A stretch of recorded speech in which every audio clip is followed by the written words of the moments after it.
Namaste everyone. I am Dr. Ankita Sawan. Welcome back to Physio Vitals, and today I am back with a video on ECG. So an electrocardiogram is a medical test which is used to measure the electrical activity of the heart.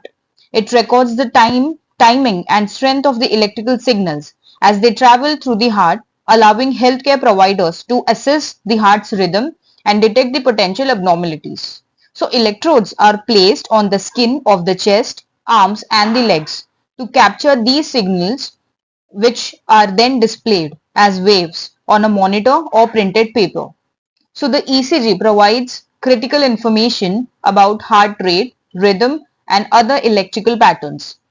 It can also diagnose conditions like arrhythmias, which are the irregular heartbeats, ischemia, which is reduced blood flow, heart attack, and electrolyte imbalances.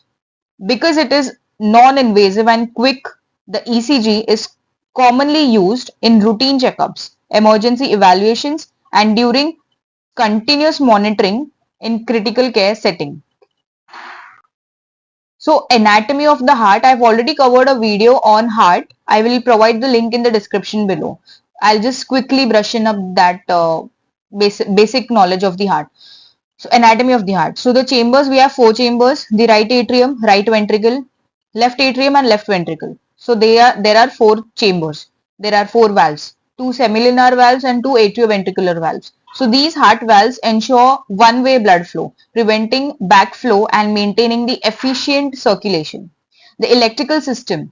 So the heart's internal electrical system coordinates the contraction of the chambers, driving the pump-like action of the heart. Moving further to the principles of the electrocardiography. So the principle of ECG revolves around detecting and recording the electrical impulses generated by the heart as it contracts. So first we'll see the electrical activity of the heart. So the heart's rhythm is driven by electrical impulses that originate in the sinoatrial node, which is also known as SA node. So the heart's rhythm is driven by electrical impulses which are originated from the SA node. The electrical impulse from the SA node travels to the AV node. So these impulses spread to the atria through the atria, causing them to contract. Then they move to atrioventricular node, which is also known as AV node, and then finally travel through the ventricles. So the electrode placement and lead system. Here the electrode placement on the body, typically on the chest, arms and the leg, detect these electrical impulses. The standard 12 lead ECG uses 10 electrodes to record activity from 12 angles, providing a comprehensive view of the heart's electrical activity. So this from SA node, the impulse goes to the AV node, from right and left bundle branch to the Purkinje fiber, and then the ventricles contract. So this is the electrical component principle of the electrical system of the heart. Now we'll see the waveforms. So we have P, Q, R, S, T waveforms. So the ECG graph displays the waves corresponding to specific stages in the heart cycle. So the P wave denotes the atrial depolarization. This word depolarization is really important.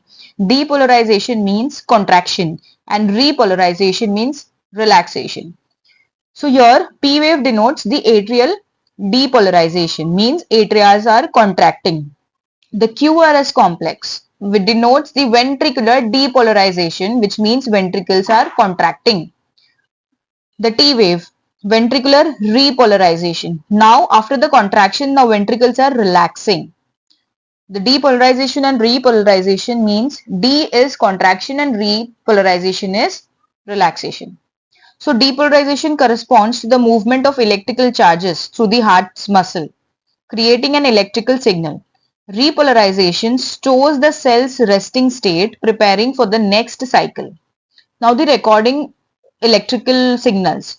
The electrical signals captured by electrodes are amplified and recorded as a series of waves on the ECG tracing. Difference in voltage, the potential difference, are displayed as wave heights, indicating the strength of the signals at different stages. Interpretation of the pattern. The pattern and intervals between the waves, the PR interval, QRS duration and QT interval. helps the clinicians assess heart's function. Variations can indicate issues like arrhythmias, ischemias, or myocardial infarction. Next principle is non-invasiveness and real-time monitoring. So ECG is a non-invasive and a quick way to monitor the heart in the real time, making it valuable for diagnosis, emergency evaluations, and ongoing monitoring. So moving further now to the interpreting ECG waveforms. So as I said, P wave denotes the atrial depolarization, QRS denotes the ventricular depolarization, T wave denotes the ventricular repolarization. So we'll see one by one. So interpreting ECG wave involves analyzing the various parts of the ECG waveforms, especially the P wave, QRS complex, and the T wave, and the intervals between them. So first we'll see the P wave. So what it represents? Atrial depolarization. So normally it appears smooth, small, and rounded. So P wave is smooth, small, and rounded. There are two types of P wave. If this P wave is notched, this is a P wave which I have just drawn here is notched P wave. That means there is some problem. Ideally, the P wave should be small, smooth, and rounded. Okay, not notched or not very like tall P wave like QRS complex. Okay, so P wave should be uh, smooth, short, and rounded. Moving further, so interpretation, an absent or the abnormal P wave may indicate issues like atrial fibrillation or atrial enlargement. Atrial fibrillation or atrial enlargement. Note that. Moving further to PR interval now. After P wave, we'll see the interval. So what it represents? The time for the electrical impulses to travel from the atria to the ventricles. Okay, from atria to the ventricles. Normal duration is 0.12 to 0.20 seconds.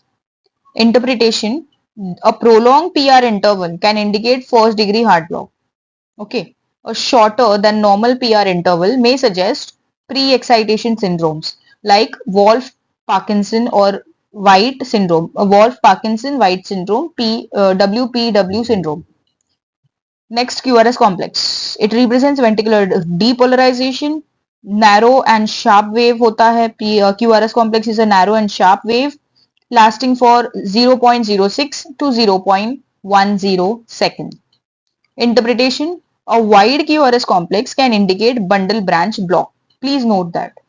Wide QRS complex can indicate bundle branch block or ventricular hypertrophy. An abnormal Q wave might suggest a previous myocardial infarction. Moving further to the ST segment. So it represents the period between ventricular depolarization and repolarization. Normal appearance is typically flat and in line with the baseline. So the ST elevation may indicate myocardial infarction, which is heart attack. ST depression can suggest ischemia or non-ST elevation myocardial infarction, NSTEMI, non-ST elevation myocardial infarction. Moving further to the T wave. So it represents the ventricular repolarization when the ventricles are relaxing. Normally it appears like usually it's upright and smooth. The T-wave inversion can suggest ischemia, myocardial infarction, or certain electrolyte imbalances. Peaked T-wave might indicate hyperkalemia, high potassium levels. QT interval represents the total time for ventricular depolarization and repolarization. Normal duration varies by heart rate, but typically around 0.36 to 0.44 second. A prolonged QT interval can indicate a risk of arrhythmias like torsades de pontes. A shortened QT intervals may be seen in hypercalcemia, which is high calcium levels. Now we'll discuss the rhythm and timing. So heart rate and rhythm. Heart rate calculate the heart rate by counting the number of QRS complexes over 6 seconds interval and multiplying by 10 or by using the large box method. Rhythm. So Regularity of the P interval, the atrial rhythm, and RR interval, ventricular rhythm, helps determine if the rhythm is regular or irregular. So you should check whether the R wave is equidistant or not throughout the ECG waveform. Like whether it's regularly regular, regularly irregular, or irregularly irregular. So, its clinical significance, careful analysis of these ECG components can help identify a range of conditions, from arrhythmias and ischemia to electrolyte imbalances and structural abnormalities. Moving further to the clinical significance and implication. The arrhythmias.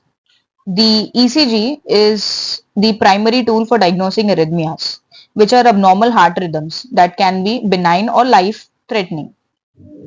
So identifying arrhythmias like atrial fibrillation, ventricular tachycardia or atrial flutter is crucial as these can lead to stroke, sudden cardiac arrest or other complications. Treatment may include medications, lifestyle changes or interventions such as electrical cardioversions or the insertion of pacemakers or defibrillators. Next, myocardial infarction, which is also known as heart attack. ECG is critical in identifying both the ST elevation myocardial infarction and non-ST elevation myocardial infarction. So the ST segment elevation can indicate a complete coronary artery blockage requiring immediate treatment with reperfusion therapy like angioplasty or thrombolytic therapy. Early detection and prompt intervention can significantly reduce heart muscle damage and improve survival rate. Ischemia. ECG helps detect myocardial ischemia where the heart muscle receives insufficient blood flow, often due to narrowed coronary arteries. The ischemia often manifests as ST segment depression or T wave inversion and may occur during exertion. So, treatment may include medications to improve blood flow, lifestyle changes like exercises, diet, or procedures to address the underlying coronary artery diseases. Next, heart block. Heart block can where the electrical signals are delayed or blocked in the heart's conduction pathway can be identified by prolonged PR intervals or dropped QRS complex. So different types of heart blocks, the first degree, second degree and third degree heart blocks can range from benign to life-threatening. So the treatment varies from monitoring to the need for pacemaker implantation, especially in complete heart block or symptomatic second degree heart blocks. There is also one thing, electrolyte imbalance, which mimics like ischemia or infarction. So the peaked T wave may indicate hyperkalemia, which is if severe can lead to dangerous arrhythmias. So identifying electrolyte imbalance or disturbances allows for prompt correction, which is crucial to prevent cardiac complications. Hypertrophies. So ECG can detect the atrial or ventricular hypertrophy, often seen in conditions like hypertension or valve diseases.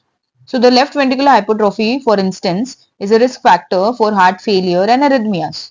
So, recognizing hypertrophy or ECG guides further testing like electrocardiography and treatment to manage underlying conditions. Now, the QT interval abnormalities. It represents the total time of ventricular depolarization and repolarization. So prolonged QT can lead to torsades de pontes, a type of ventricular tachycardia, especially in patients on certain medications. Identifying QT abnormalities informs medication adjustments and monitoring reducing arrhythmias risk. So general health monitoring and risk assessment, ECG commonly used in health screenings and preoperative assessments. A baseline ECG can help track changes in cardiac status over time, particularly in patients with risk factors like diabetes, hypertension, or family history of heart disease. So early identification of abnormalities can prompt preventive measures and lifestyle changes to lower the risk of cardiac events. So the heart disease diagnosis. So ECG is a crucial tool for identifying cardiovascular conditions for arrhythmias to ischemic heart diseases. Emergency care ECG is widely used in emergency settings to quickly assess and monitor patients with suspected heart disease issues. Ongoing monitoring ECG can be used to continuously track a patient's heart health, aiding to life-term management of conditions. Clinical significance and implications, early detection, personalized care, and ongoing management. So, identifying the cardiac issues beforehand is a very much important aspect why we should yearly do the health checkup, because it may mimic or it may help the healthcare provider to prevent you from getting any kind of cardiac issues. ECG data forms the development of tailored treatment plans, ensuring the best possible patient outcomes. And ongoing management, the regular ECG monitoring allows healthcare provider to track the effectiveness of treatments and make adjustments as needed. So thank you for your time and attention. I hope you liked the video and it was insightful for you. If you please like to this video, subscribe and hit the bell icon. Keep learning. God bless you all. Thank you.